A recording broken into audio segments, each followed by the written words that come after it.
Alright, now for surfing. So, surfing is something that's a little bit different in a certain sense. We can transfer. As in, I don't know why Jack and Chibi aren't allowed to come along, actually. To be perfectly honest. Guess they don't feel like programming the AI for this. But there is more here than just a minigame. Oh! We have a whole nother island for this. Exploration comes to us instead of vice versa for once. I try to actually play the minigames instead of just exploring for once, and yet here we are. New area to explore already. I love it.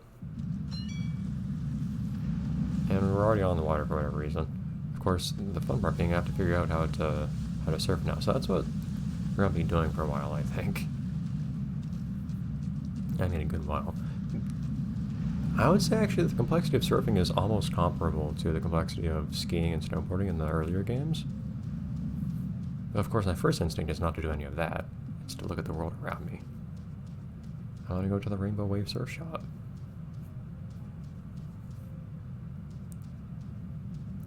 Really enough, they blocked off the entrance of planters. So I can look for another entrance, and yet also they blocked off the entrance here at planters. There are people there. It's not like they're closed.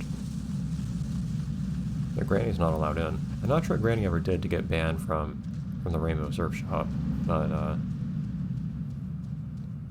whatever it is, they won't let her in. Look at that. No astronauts allowed. Anyways, so this place is pretty long and wide though, interestingly. My first thought is, well, what is there to see on here? Because we've got some land that kind of goes up towards the back too.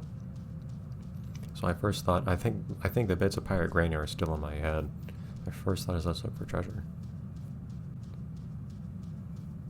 And also just get to have some tranquility here with the bird sounds and the plants and the lizards. Other such things. And occasionally people talking to it, of course. Things to jump on. Almost.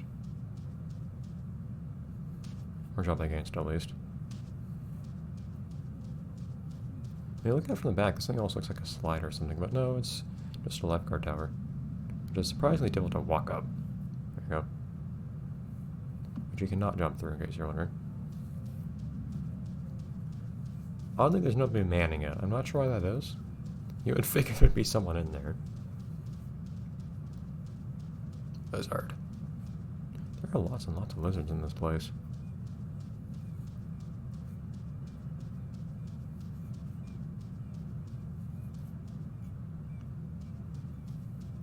Look at this, we have multiple levels to go between. It's a tiered island. The weird thing about these guys too, I keep saying this every single time, but they don't even ask if you want to take the picture, they just make you take the picture. And now suddenly Chibi and company are with me. They have separate poses too. For the surfboard, which I appreciate. I don't know if Chibi has multiple poses. I'll have to find out. And now I realize, hey, we can actually choose our board. So we have short boards with multiple designs, and we have long boards. What's the difference here? The game doesn't tell you here. I don't think. It's not here. I don't know if it tells you in the pause menu or not.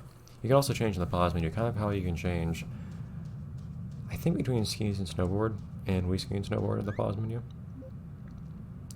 Here you go. Oh. After changing your... Oh yeah, you can change your stance. So I can't remember which stance Granny had in Wii ski and snowboard. But I think Granny rode Goofy. So I switched her to the Goofy stance instead of riding regular, which she did by default. Not that it makes any differences gameplay-wise, I don't think. It reminds me, SX Tricky, being a snowboarding game, the way that game computes... Is it the way that game computes rotations? Or counts rotations? Or is it just how the game behaves with rails? people that ride Goofy actually have a disadvantage in that game. I think it's because whenever you come off of a rail in SSX Tricky, you always come off in regular stance. So if you're playing as a character that rides Goofy, you'll always be put in switch. Bam! Trying to jump in the lizard. So you're going to jump on things. You don't have much control in the air. But you'll constantly have to undo being put into switch after coming off of a rail, which is a little annoying. I don't know if it has any implication or not for spins, though, and getting points counted. I feel like it might. I'd have to look into that again. I should have looked into that at some point when I was actually playing as this Tricky. Lobster! Or crab or something. I don't know. Another empty lifehouse post. Lifehouse? Is that how you say that? Can't remember. Lifeguard? Post? Or chair? Or platform? Or station? Something like that. Another building up there. It's weird. It's always when there are doors that basically lead off to cliffs that you can't really access. I don't know why I personally want a door there. Maybe there's some history to this place that changed. Of course, there are more things to see than meets the eye. And by that I mean you can actually see that there are other places to go here, so I guess it does meet the eye. Fortunately, though, I may not meet it.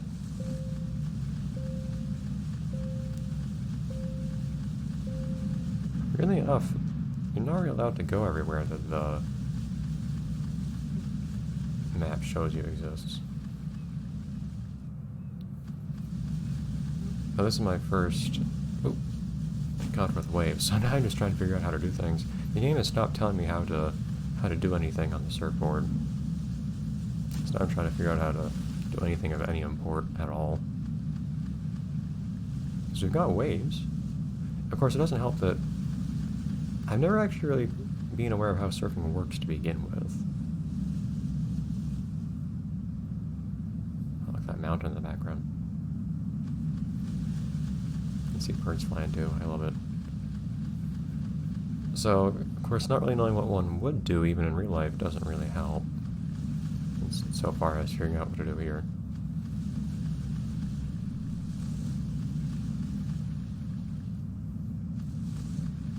I think at this point I'm just looking... I know one thing that's on my mind is the western portion, so we weren't allowed to go off to the east, even though that totally looked like a place that was hiding something cool. There's also the western portion too, and I can get there by surfing now! Because if I got a prompt to surf for some reason. It should not last very long. D. So you can actually get a rank and a grade like you did in the original Wii Ski, which is very interesting. So in Wii Ski, you wanted to get S's. I think S pluses. I don't remember if S's and S pluses were separate things. I think everything was plus in that game or something like that. But getting different ranks was the thing to do on most of the courses. Trying to figure out now how to do everything. We can jump, we can do tricks. We can do quick turns, that's what that was just now. Yeah, the game tells me that. One question is what that gate is on the left.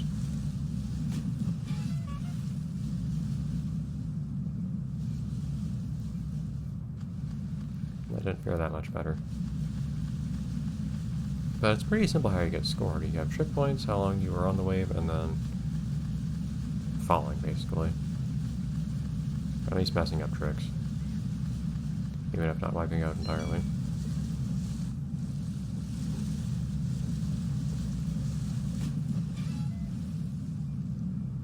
Sometimes you get a good deal of air, though. It's a little hard, I find, to figure out, or to know how much air to expect yourself to get. I can't quite tell if there's a proper way to approach the side of the wave as you jump. One thing that's really weird is when you try to jump, by holding B and moving up the remotes, the game actually takes control of the character and makes them move up towards the lip of the wave and jump on their own. You don't just jump in place. That's probably why I'm not really sure if it matters how you approach the lip of the wave, since you're going to be made to go up to the lip of the wave anyways. But I figure at this point we need to learn. Someone teach us, please. I think this is the first time we've actually gone to school too, isn't it? Maybe not. I think I looked at the menu earlier. Learn how to walk. But granted, granted, we could look at all sorts of tutorials here. We're mostly interested in surfing, though. We haven't encountered any tubes yet, so let's just start with the basic stuff. That does include some simple things like controls, because I'm not entirely sure on those yet. But these are fairly obvious. I know how to look around, I know how to change direction, I can paddle.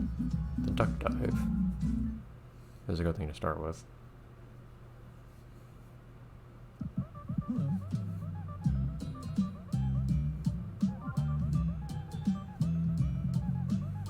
So this is what I was doing earlier when I first started trying to figure out the controls. Actually, I kept diving under the water.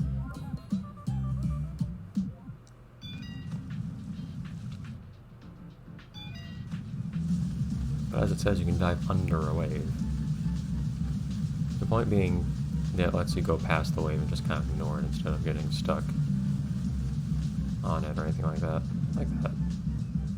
And one thing that's really awkward is if you, for some reason, you can't do a duck if you're already on a wave. You need to do it a little bit early. If you're actually on the top of a wave, it just won't let you duck at all. You'll just get kind of stuck on there, motionless.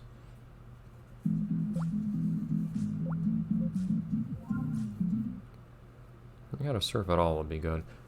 Some of these I already know how to do, strictly speaking, but I want to see if they have any nice tips up for me. To see if there are any concepts involved that I'm missing. But he didn't say anything useful there, so whatever. I'll just ignore that. And a turn. For instance, is there anything useful to know about turning?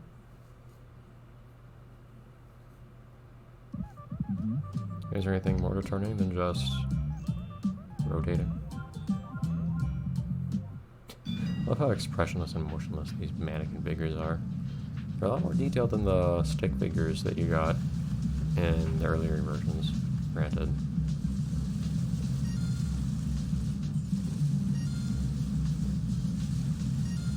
One thing to get used to is figuring out how far away you can go from the wave without accidentally ending the surf.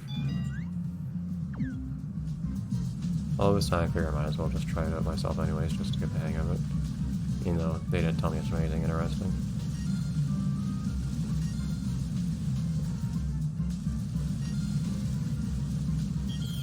There we go.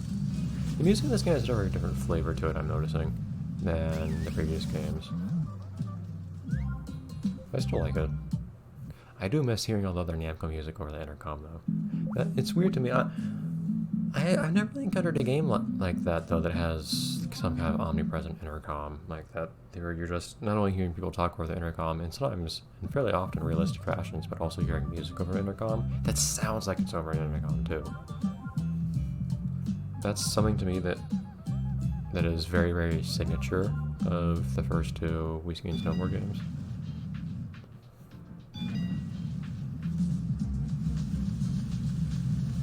And it's a weird thing to be so fond of and to remember so fondly, I think, but even so, I like it.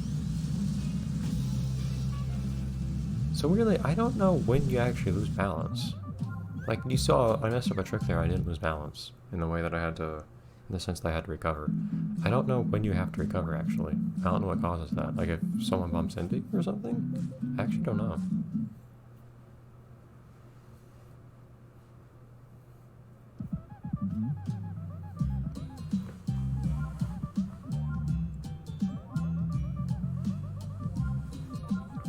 This guy really likes talking about your range of play, and finally they explain the meter on the left.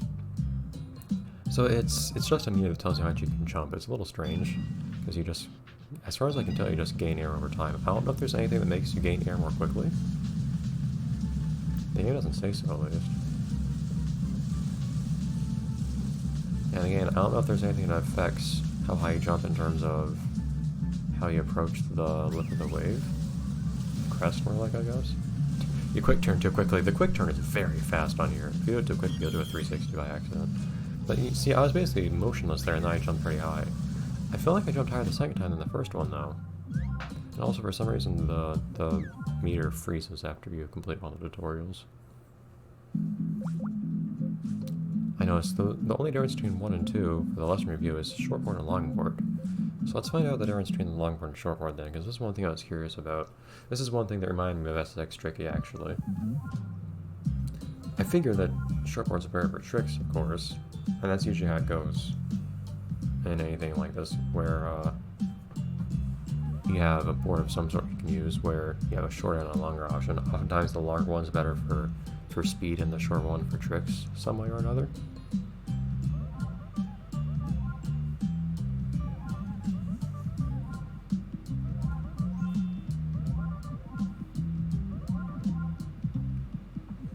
Although they don't tell you anything useful here about that, oddly. Longboard's certainly longer. That doesn't seem to play any differently.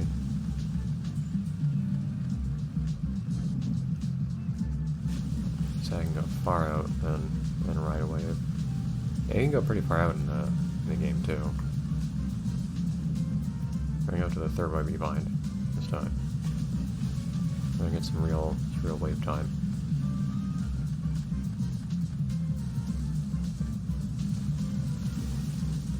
In SSX Tricky, longboards, that being alpine boards they're called, are especially unwieldy, but they are pretty fast. And they have some other quirks, like the tricks they do are all different, but because they're very short, they're also good for doing tricks quickly in certain strange ways.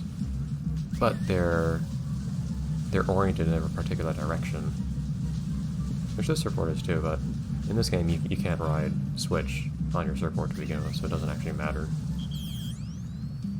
Because you don't have free rotations, you just do a 360 trick. Well, I didn't notice much difference with the longboard, frankly. And just to see, like, can I notice any difference with the shortboard just by doing one after the other or something like that? See if he says anything different. Maybe the shortboard is the non-default board, even though you start with it. And I'll tell you something special this time. Shortboards can jump higher than longboards. That's the thing. Okay. So that's one benefit of shortboards over longboards, but at that point, what's the point of using a longboard? So that's something we still have to figure out. I think there is a reason. You'd think there would be one.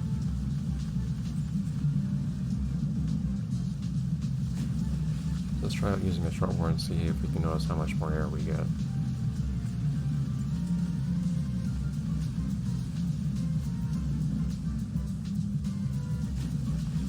I can imagine that helmet is very hydrodynamic. No, we're going further. We're going for a big one. There is, of course, a limit to how far out you can go, but you don't need to worry about that.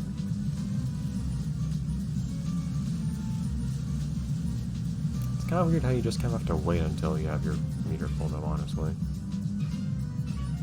I don't know why I find it kind of hard to not do too many tricks while surfing.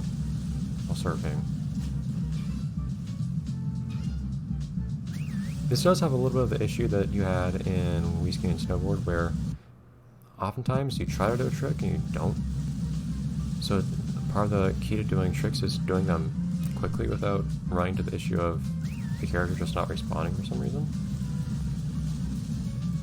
Well, we can look at how many points we get from different tricks now. Not that I really know how to do tricks properly. I'm trying to do different tricks, but I tend to keep doing the same ones over and over by accident.